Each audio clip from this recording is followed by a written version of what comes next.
The Golden Knights are magical, but don't confuse them for a fluke. The best expansion team in the modern history of professional sports isn't done yet. The Vegas Golden Knights will be among the last 4 teams in the Stanley Cup playoffs. They're halfway to winning it all, after handling the Sharks in 6 games. If they beat the Jets or Predators in the Western Conference Finals, they'll play in the Cup final in their first year. Through one lens, this isn't supposed to happen. It normally takes expansion teams a lot longer than 1 year to get this good. Through another lens, Vegas's run isn't surprising at all. Vegas was a surprise because its roster looked lousy when it came together. The NHL was generous to the Knights in how it structured the expansion draft that the new franchise used to get almost all of its players. The existing 31 teams were allowed to protect no more than 10 skaters and a goalie, and Vegas got to take one unprotected guy from each team. Given that every team has 23 players, and most of them have more than 11 who are at least somewhat useful, the Knights were set up to get some solidly average players. They also figured to be able to capitalize on other teams' bad contracts, taking players who were good, but not good enough, to justify their salaries on cap-strapped teams. But when general manager George McPhee got around to picking his team in June 2017, it didn't look like he was trying to win right away. Vegas made nearly a dozen deals to not take particular unprotected players, taking futures in exchange for making different picks.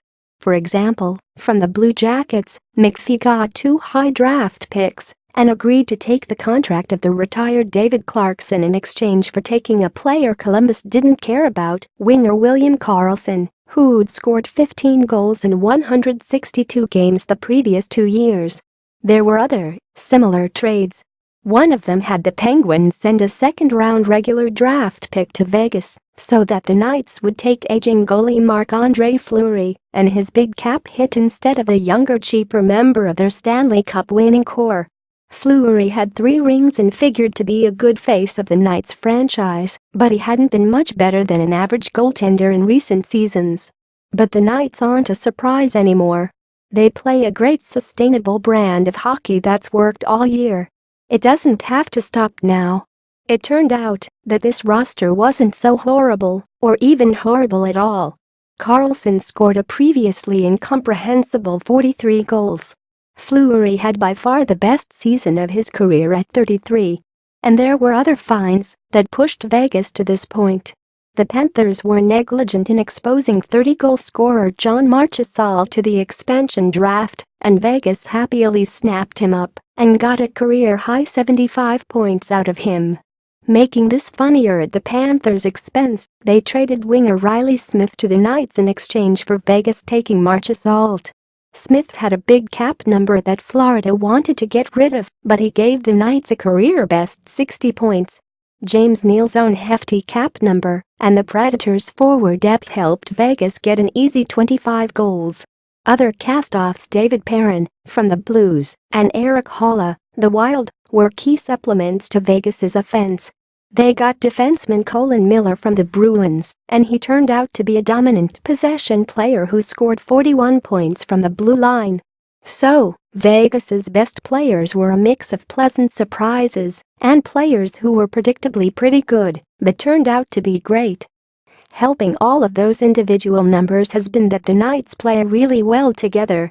They graded out well in possession stats during the regular season, and in the playoffs they're second in the league in scoring chance share, a 53.1%, and fifth in shot attempts share, 51.1%.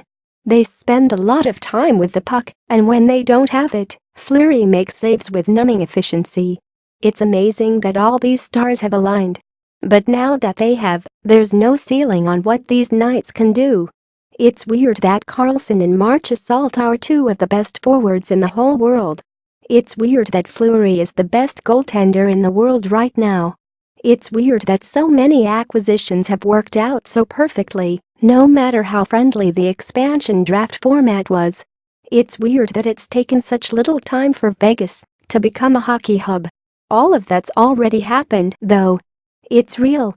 Nobody knows what Vegas's future holds, either this spring or beyond. But everyone knows by now that the 2017-18 Knights